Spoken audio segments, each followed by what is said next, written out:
details. As you're definitely seeing on your screen, we have arrivals that are coming in the country. The beauty of it, the Uganda Airlines is also on the screen this morning. So there is a lot to do with leaving no one behind. From Uganda's tourism sector down to Uganda's telecommunications sector, because of the fact that the internet providers are also taking huge chances of capitalizing from the moments of this particular week. Not only that, in the world of investment, trade, and business, there is a lot to desire from the fact that the private sector also put up the East African Business Forum on the first 3 days of the NAM Summit. That was on the sidelines of it. Our conversations today and at this particular moment in time are deeply looking at all the events that have been happening behind you, the viewer out there. But to bring you up to speed with the same is the reason as to why we, the national broadcaster, are here, so that you do not miss anything in regards to day 1, day 2, day 3, day 4, and even day 5 that we are officially getting into, because it's normal business of conversations, discussions, as well as the meetings. And of course, today, the beauty of it is we are likely to be giving you everything live here on UBC. The previous days have been having also closed door meetings, so that's why we could not bring to you all of the details, but we were bringing you the analysis of the same. And joining me this morning is the Commissioner Moses Watasa from the Ministry of ICT, as we get deeper into understanding what has been happening. Which inspires the country, I really want to believe, and it has been a good week for Uganda, and it's still a good week, and we have another good week ahead. So this is good times for Uganda. We need to be proud of the power of Africa. I think we need to thank the public for being good, joining government to make sure that our guests are comfortable. We've seen a lot of smiling faces. So all is well. To our visitors, please continue feeling at home. Uganda is one of the safest countries on planet Earth, but also one of the most beautiful countries on Earth.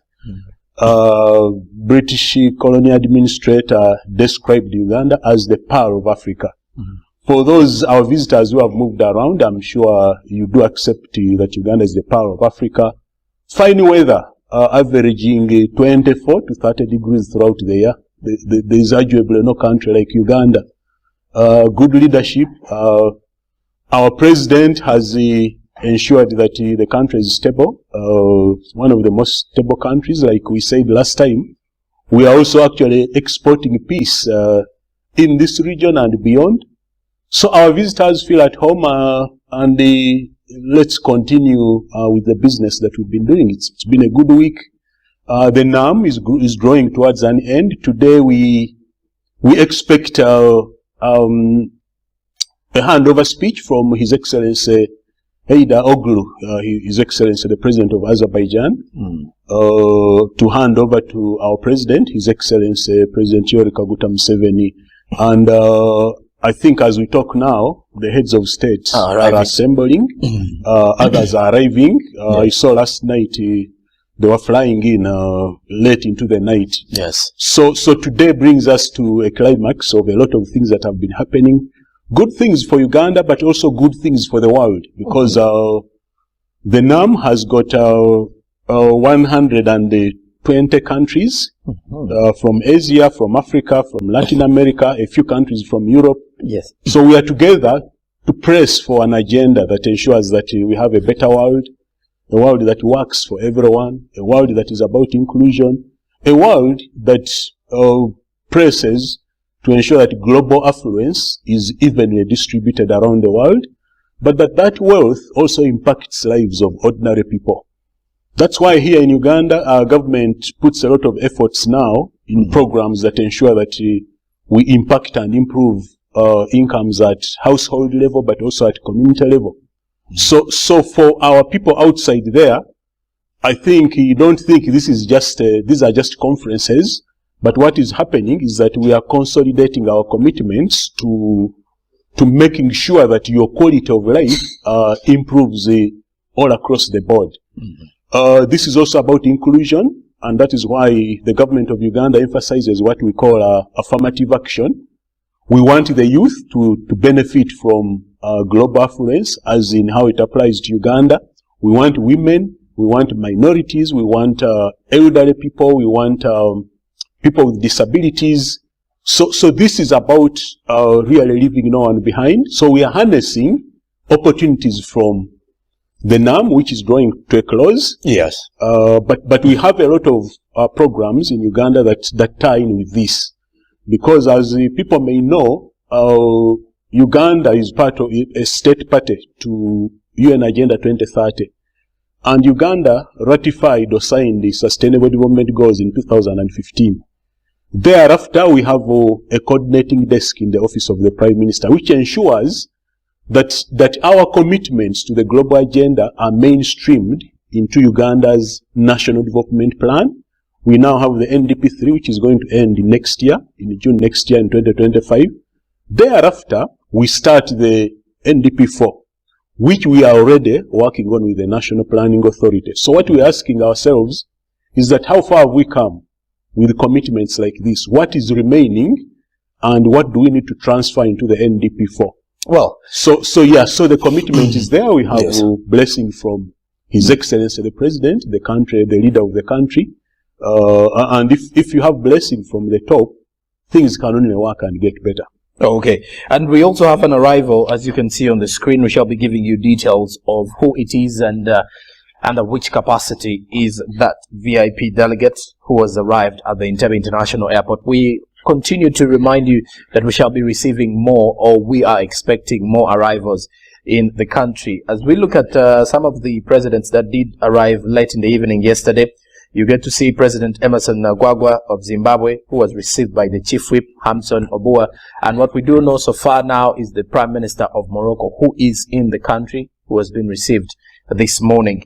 And others who are in the country, or other delegates who are in the country, the President of Libya, His Excellency Mohamed Yunus Al-Menefi, and then also President of Botswana, His Excellency Mokogwetsi Eric. And then we have the President of Burundi, His Excellency Evariste Ndayishimiye. And we also have the Special Representative of China's President and the Vice Premier of the State of Council, His Excellency Liu Gaozong, who also was received yesterday by General Katumba Wamala. President Cyril Ramaphosa of South Africa was also received yesterday. Then the Vice President of Turkey, who is Kavdet, who was also received yesterday. President William Ruto of Kenya was also received yesterday. And what we do have is the Prime Minister of Morocco, that is Aziz Akonauch, who has just been received this morning.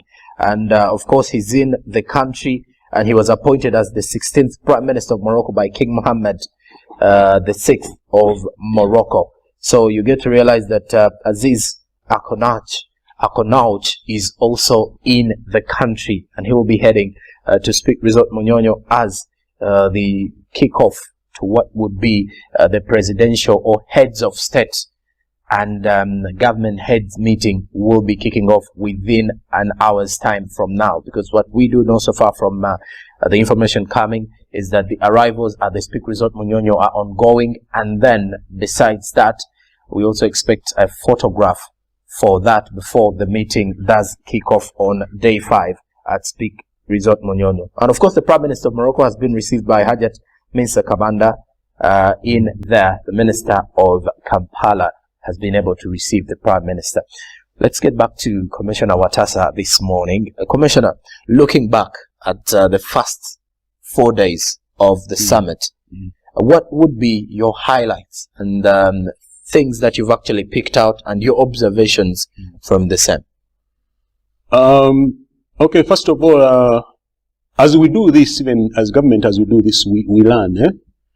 One of the things that has also stood out for me is that actually when we work together as government, we can deliver seamlessly.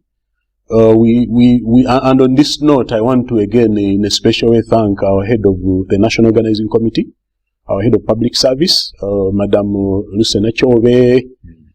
We've been working ministries, foreign affairs, agencies. You know, there's been a lot of work, things to do with the infrastructure, protocols, as you can see there, people receiving visitors. Everything is working well, and as a running government, this is an area we are going to strengthen.